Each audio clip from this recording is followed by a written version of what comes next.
നിങ്ങളിപ്പോൾ ജോലി ചെയ്യുന്ന സ്ഥാപനത്തിൽ നിന്ന് എങ്ങനെ കൂടുതൽ ശമ്പളം കിട്ടാം, വർഷങ്ങളായിട്ട് അവിടെ തന്നെ ഇരിക്കുന്നു, ശമ്പളം കൂട്ടി കിട്ടുന്നില്ല എന്നുള്ള അതിനു വേണ്ടിയുള്ള ഒരു വീഡിയോ ആണിത്. സ്ട്രിക്ട്ലി സ്പീക്കിംഗ് ഇതൊരു ലീഗൽ വീഡിയോ അല്ല എന്ന് വേണമെങ്കിൽ പറയാം. ലീഗൽ കപ്പലിലേക്ക് എല്ലാ യാത്രക്കാർക്കും സ്വാഗതം. ഈ അടുത്ത് നമ്മുടെ അടുത്ത് ഒരാൾ വന്നിരുന്നു. അദ്ദേഹം പറഞ്ഞത് അദ്ദേഹം ഒരു IT ഫേമിലാണ്. കഴിഞ്ഞ 6 മാസം അദ്ദേഹത്തിന് കൂട്ടിക്കിട്ടിയ ശമ്പളം, അതായത് സ്ഥിരമായിട്ട് ബാർഗെയിൻ ചെയ്തുകൊണ്ടിരുന്നു, വേറൊരു കമ്പനിയിൽ പോകുന്നൊക്കെ പറഞ്ഞ് അവിടുത്തെ ഓഫർ ലെറ്റർ കാണിച്ച് ശമ്പളം ടെക്നിക്കലി കൂട്ടി കിട്ടി, പക്ഷെ അത് കിട്ടിയില്ല. എന്തോ കമ്പ്യൂട്ടറിന് പ്രശ്നം എന്നൊക്കെ പറഞ്ഞ് അങ്ങനെ 6 മാസം കഴിഞ്ഞ 6 മാസം അദ്ദേഹത്തിന് പഴയ ശമ്പളത്തിൽ തന്നെ ജോലി ചെയ്യേണ്ടി വന്നു. അപ്പോൾ അങ്ങനെ അതൊരു കേസായി. അത് ലേബർ വഴി നോക്കി, ലേബർ ഓഫീസ് വഴി നോക്കി, അതൊന്നും രക്ഷയുണ്ടായില്ല. ഇപ്പോൾ അത് കേസാണ്, നടക്കുകയാണ്. ഓക്കെ, നമ്മുടെ ഒരു ക്ലയൻറ്റാണ്. അപ്പോൾ അത് പറഞ്ഞപ്പോഴാണ് ഈ ഒരു വീഡിയോ ചെയ്യണം എന്ന് ആലോചിച്ചത്, ഈ ഒരു ഇൻഫർമേഷൻ തരണം എന്ന് ആലോചിച്ചത്. ഞാൻ ഒരു ഹോട്ടലിരുന്ന്, അത്യാവശ്യം വലിയ 3 സ്റ്റാർ ഹോട്ടലാണ്, ലക്ഷറി ഹോട്ടലാണ്. അപ്പം എൻ്റെ തൊട്ട് പുറകിൽ വന്നിരുന്ന ഒരു തടിയുള്ളൊരു അദ്ദേഹം ഒരു ഗ്ലാസ്സൊക്കെ വെച്ച് നല്ല റിച്ച് ആയിട്ടുള്ള ഒരാളാണ്. ഫാമിലി ആയിട്ട് വന്നിരിക്കുകയാണ്, എൻ്റെ തൊട്ട് പുറകിലിരിക്കുകയാണ്. അദ്ദേഹം ഫാമിലി ആയിട്ട് വന്നത് ഭക്ഷണം കഴിച്ചുകൊണ്ടിരിക്കുന്ന ഇടയിൽ സംസാരിക്കുകയാണ്, ഫോണിൽ ആരോടോ സംസാരിക്കുകയാണ്. അപ്പം നമുക്കിത് ചെവി പൊത്തിയാലും കേൾക്കാം, അത്ര ഒച്ചയിലാണ് പറയുന്നത്. അദ്ദേഹം സംസാരത്തിൽ നിന്ന് അദ്ദേഹം ഒരു കമ്പനിയുടെ ഒരു ജില്ലാ ലെവൽ മാനേജറോ ജില്ലാ ലെവൽ മുതലാളിയോ എന്തോ ഒരു ആ ലെവൽ ഹാൻഡിൽ ചെയ്യുന്ന, എക്സ്പോർട്ടിങ് ബിസിനസ് ഹാൻഡിൽ ചെയ്യുന്ന ഒരാളാണെന്ന് നമുക്ക് മനസ്സിലായി. അത് കഴിഞ്ഞ് അദ്ദേഹം അപ്പുറത്തെ ആളോട് അദ്ദേഹം പറയുകയാണ്, കമ്പനിയിൽ എടുക്കാൻ പോകുന്ന പുതിയ കുട്ടികൾക്ക് ഇങ്ങനെയൊക്കെ ആയിരിക്കും കാര്യങ്ങൾ എന്ന് പറഞ്ഞ് പറയുകയാണ്. അപ്പുറത്തെ ആൾ പക്ഷേ കാൻഡിഡേറ്റ് അല്ല, കമ്പനിയിൽ തന്നെയുള്ള ഒരാളാണ്. അദ്ദേഹം ആ ആളോട് പറയാണ്, പുതിയ ആൾക്കാർക്ക് നമ്മൾ ആദ്യം 6 മാസം 5000 രൂപയ്ക്ക് ജോലി ചെയ്യാം എന്ന് പറയും. അത് കഴിഞ്ഞ് 7-ാം മാസം മുതൽ നിങ്ങൾക്ക് 10000 രൂപ വരും എന്ന് പറയും. അത് കഴിഞ്ഞ് 1 കൊല്ലം ആയിക്കഴിഞ്ഞാൽ അവരവിടെ നിന്ന് പൊക്കോളണം. ഇതിൽ കൂടുതൽ കൂട്ടിക്കൊടുക്കാൻ ഞാൻ തയ്യാറല്ല. കമ്പനിയുടെ ഒരു അരമുതലാളി ലെവലിലുള്ള ആൾ തന്നെയാണ് പറയുന്നത്. അതായത് ആദ്യത്തെ 6 മാസം പൊന്നെ കരളയെന്നൊക്കെ പറഞ്ഞ് ഇനി അങ്ങോട്ട് കൂട്ടിക്കിട്ടും. 7-ാം മാസം മുതൽ 10000 കിട്ടും. ആദ്യത്തെ കുറച്ച് മാസം നിങ്ങൾ അപ്രൻറ്റീസ് അല്ലേ, ജോലി പഠിക്കുകയല്ലേ, അതുകൊണ്ട് 5000 രൂപ 6000 രൂപ എന്തോ. 6 മാസം കഴിഞ്ഞാൽ പിന്നെ 10000 ആവും. അപ്പോൾ ഇതിനകത്തൊരു ധ്വനിയുണ്ട്,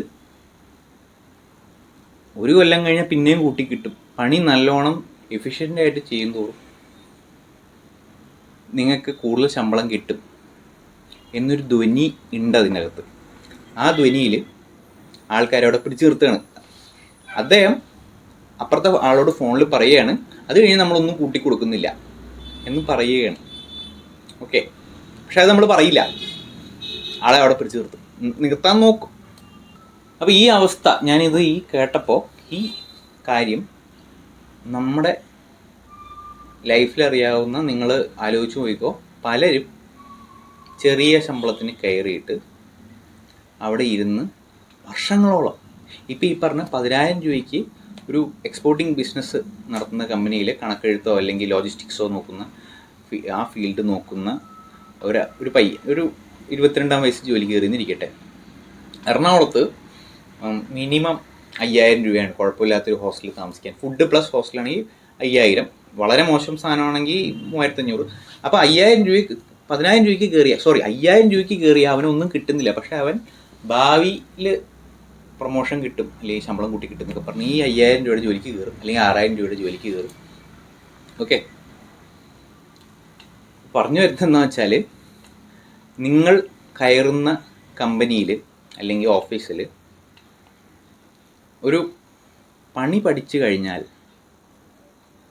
ഓക്കെ, അവിടുത്തെ ജോലി എന്താണ്, ഏത് ഫീൽഡാണോ, എന്ത് ഫീൽഡോ ആയിക്കോട്ടെ, ആ ഫീൽഡിൽ ജോലി പഠിച്ചു കഴിഞ്ഞാൽ അവിടെ നിന്ന് എത്രയും പെട്ടെന്ന് ചാടണം എന്നതാണ് ഈ വീഡിയോയിൽ ഞാൻ തരാൻ ഉദ്ദേശിക്കുന്ന ഇൻഫർമേഷൻ. കാരണം അത് കഴിഞ്ഞിട്ട് അവരവിടെ നിങ്ങളവിടെ നിൽക്കുന്നതുകൊണ്ട് അവരൊന്നും കൂട്ടിത്തരില്ല എന്ന് ഇദ്ദേഹം പറഞ്ഞുകൊണ്ടല്ല, ഞാൻ ഒരുപാട് പേരുടെ നിങ്ങളുടെ ലൈഫിൽ ആലോചിച്ച് നോക്കി, ലൈഫിൽ അറിയാവുന്ന ഒരുപാട് ഒരു 23-24 വയസ്സുള്ള കുട്ടികൾ 5-6 കൊല്ലമായിട്ട് 10 രൂപയ്ക്കോ 12 രൂപയ്ക്കോ ജോലി ചെയ്യുന്ന അവരെ പറ്റി ആലോചിച്ച് പോയിക്കോളും. അവരിപ്പോഴും ആ ലെവലിൽ തന്നെയായിരിക്കും. എന്നാൽ അവർ ജോലിയിൽ എക്സ്പെർട്ട് ആവുമായിരിക്കും, അവർക്ക് ജോലി കൂടുന്നുണ്ടാവും. അവർ 9 to 5 വിട്ടിട്ട് ഇപ്പം 9 to 9, 9 to 8 ടൈപ്പ് ജോലിയിലായിരിക്കും ഇപ്പം നിൽക്കുന്നത്. ഓക്കെ, 5-6 കൊല്ലം നിന്ന് കഴിഞ്ഞാൽ എന്നാൽ ശമ്പളം കൂട്ടി കിട്ടുന്നില്ല, എന്നാൽ ജോലി കൂടുന്നുമുണ്ട്. എന്തെങ്കിലും ഇവിടെ നിന്ന് എന്തെങ്കിലും പ്രൊമോഷനോ അല്ലെങ്കിൽ എന്തെങ്കിലും ഇൻസെൻറ്റീവോ കിട്ടുന്നുള്ള പ്രതീക്ഷയിൽ അങ്ങനെ നിൽക്കുകയാണ്. ചിലർ അത് ആവശ്യപ്പെടുകയും കൂടിയില്ല, ചിലർ ആവശ്യപ്പെട്ടാലും കിട്ടില്ല. അങ്ങനെയല്ല ചെയ്യേണ്ടത്. ഇപ്പോൾ കമ്പനികൾക്ക് നിങ്ങളോട് ഒരു ലോയൽറ്റി ഇല്ലാതെ നിങ്ങൾ മനസ്സിലാക്കുക.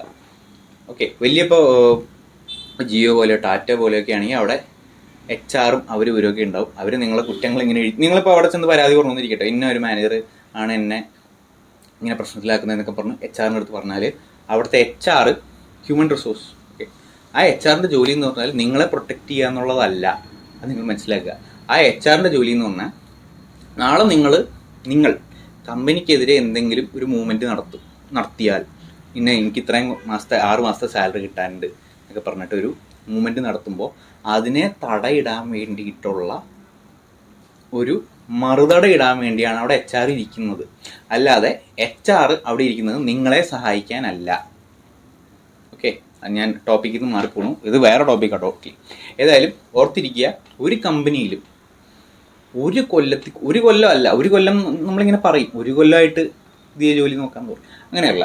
നിങ്ങളവിടുത്തെ ഫുൾ ടിപ്സ് ആൻഡ് ട്രിക്സ് പഠിച്ചു കഴിഞ്ഞാൽ നിങ്ങൾ അവിടെ നിന്ന് ചാടി പുതിയ കമ്പനി ചെന്നിട്ട് അവിടെ പുതിയ ഓഫീസിൽ ചെന്നിട്ട് പറയണം, ഞാൻ ഇന്ന കമ്പനിയിലാണ്, TC ലോജിസ്റ്റിക്സിലാണ്, എനിക്ക് ഈ ഫ്ലൈറ്റ് മൂവ്മെൻറ്റിൻ്റെ അല്ലെങ്കിൽ കാർഗോ മൂവ്മെൻറ്റിൻ്റെ മുഴുവൻ കാര്യങ്ങളും അറിയാം. എനിക്ക് അവിടെ ഇപ്പോൾ ഇത്രയാണ് കിട്ടുന്നത്, പറ്റുമെങ്കിൽ ഇച്ചിരി കൂട്ടി പറഞ്ഞു, അവിടെ ഇപ്പോൾ ഇത്രയും രൂപയാണ് കിട്ടുന്നത്, എനിക്ക് നിങ്ങളുടെ അടുത്തുനിന്ന് ഞാൻ ഇത്രയാണ് +5000 അല്ലെങ്കിൽ +10,000 പ്രതീക്ഷിക്കുന്നത്. ചന്ത നിയമമാണ്, 50 ചോദിച്ചാൽ 25 കിട്ടും. ഓക്കെ, അപ്പോൾ ഒരു കമ്പനിക്ക് നിങ്ങളോടൊരു ലോയൽറ്റി ഇല്ലാന്ന് മനസ്സിലാക്കുക. ഇപ്പോൾ ആ കമ്പനിക്ക് അല്ലെങ്കിൽ ഓഫീസിനോ നഷ്ടം സംഭവിച്ചു, 2-3 എംപ്ലോയീസിനെ പുറത്താക്കണം എങ്കിൽ പുല്ലുപോലെ നിങ്ങളെ പുറത്താക്കും അല്ലേ? ഒന്ന് ആലോചിച്ച് നോക്കി. നിങ്ങളിപ്പോൾ ഇരിക്കുന്ന കമ്പനിയിലോ ഓഫീസിലോ നിങ്ങളുടെ ചുറ്റുമുള്ള ആൾക്കാരെ പറഞ്ഞു വിട്ടിട്ടില്ലേ? അപ്പോൾ അവർക്ക് നഷ്ടം വന്നാൽ അവർ ആൾക്കാരെ പറഞ്ഞു വിടും. അപ്പം നമുക്ക് നഷ്ടം വന്നാൽ നമ്മളവിടെ നിൽക്കേണ്ട ആവശ്യമില്ല. ഒരു കൊല്ലത്തിൽ കൂടുതൽ നിൽക്കരുതെന്ന് പറയും. 1 കൊല്ലമല്ല, ഒരു സ്ഥലത്തെ പണി പഠിച്ചു കഴിഞ്ഞാൽ അവിടെ ഇനി പ്രൊമോഷനൊന്നും കിട്ടാനില്ല എന്ന് മനസ്സിലാക്കി കഴിഞ്ഞാൽ, അവിടെ ഇനി ഇൻസെൻറ്റീവ് ഒന്നും കിട്ടില്ല എന്ന് മനസ്സിലാക്കി കഴിഞ്ഞാൽ അപ്പം ചാടുക, അടുത്ത സ്ഥലത്ത് പോവുക. പുതിയ സ്ഥലത്ത് ഓഫർ ലെറ്റർ കിട്ടിയിട്ട് വേണം, പുതിയ സ്ഥലത്ത് ഇൻ്റർവ്യൂവിന് അറ്റൻഡ് ചെയ്യുക. അതിനുശേഷം വേണം പഴയ സ്ഥലത്ത് നിന്ന് ഇറങ്ങാൻ. വഴക്ക് പിടിച്ച് ഇറങ്ങരുത്. വഴക്കും ബഹളം ഉണ്ടാക്കി ഇറങ്ങിയാൽ എക്സ്പീരിയൻസ് സർട്ടിഫിക്കറ്റ് കിട്ടിയില്ല എന്നിരിക്കും. ഓക്കെ, ഒരു അത്ര നല്ല കൺക്ലൂഷനുള്ള വീഡിയോ അല്ല, പക്ഷേ ഇതാണ് ഇതിൻ്റെ അകത്തുള്ള ഇൻഫർമേഷൻ. ഒരു സ്ഥലത്തും സാലറിയോ ഇൻസെൻറ്റീവോ പ്രൊമോഷനോ അല്ലെങ്കിൽ മിനിമം എക്സ്പീരിയൻസ് എങ്കിലും കിട്ടാൻ ഇനി ഒന്നും കിട്ടാനില്ലെങ്കിൽ അവിടെ നിൽക്കരുത്. ലോയൽറ്റിക്ക് യാതൊരു വിലയുമില്ല. ലോയൽറ്റി പണ്ടായിരുന്നു, ലോയൽറ്റി ആപ്പാടെ ഉണ്ടായിരുന്നത് പണ്ട് FACT-യിലൊക്കെ നിന്നിരുന്നെങ്കിൽ, FACT-യിൽ ജോലി ചെയ്തിരുന്ന ആരെങ്കിലുമൊക്കെ നിങ്ങൾക്ക് ഉണ്ടാവും. അവിടെ നിന്നാലൊരു സാലറി പാക്കേജും ഒരു റിട്ടയർമെൻറ്റ് പാക്കേജും എന്തെങ്കിലും കയ്യോ കാലോ ഓടിഞ്ഞാൽ ഇൻഷുറൻസ്, അങ്ങനെ മുഴുവൻ നമ്മളെ കമ്പനി അടിമുടി നോക്കും. തൊട്ടിലിട്ടൊരു കൊച്ചിനെ നോക്കണ പോലെ നോക്കുന്ന കമ്പനികളുണ്ടായിരുന്നു. HP, ടാറ്റയൊക്കെ പണ്ട് അങ്ങനെയായിരുന്നു. FACT-ഒക്കെ പണ്ട് അങ്ങനെയായിരുന്നു. ഇന്ന് അങ്ങനെയല്ല. ഇന്ന് ഒരു കമ്പനിക്കും നമ്മളോട് ലോയൽറ്റി ഇല്ല. അതുകൊണ്ട് നമുക്കും ലോയൽറ്റി ഒന്നും ആവശ്യമില്ല. നമുക്ക് നമ്മളോട് മാത്രമേ ലോയൽറ്റി ആവശ്യമുള്ളൂ. ലീഗൽ കപ്പലിൽ യാത്ര ചെയ്ത എല്ലാ യാത്രക്കാർക്കും നന്ദി, നമസ്കാരം.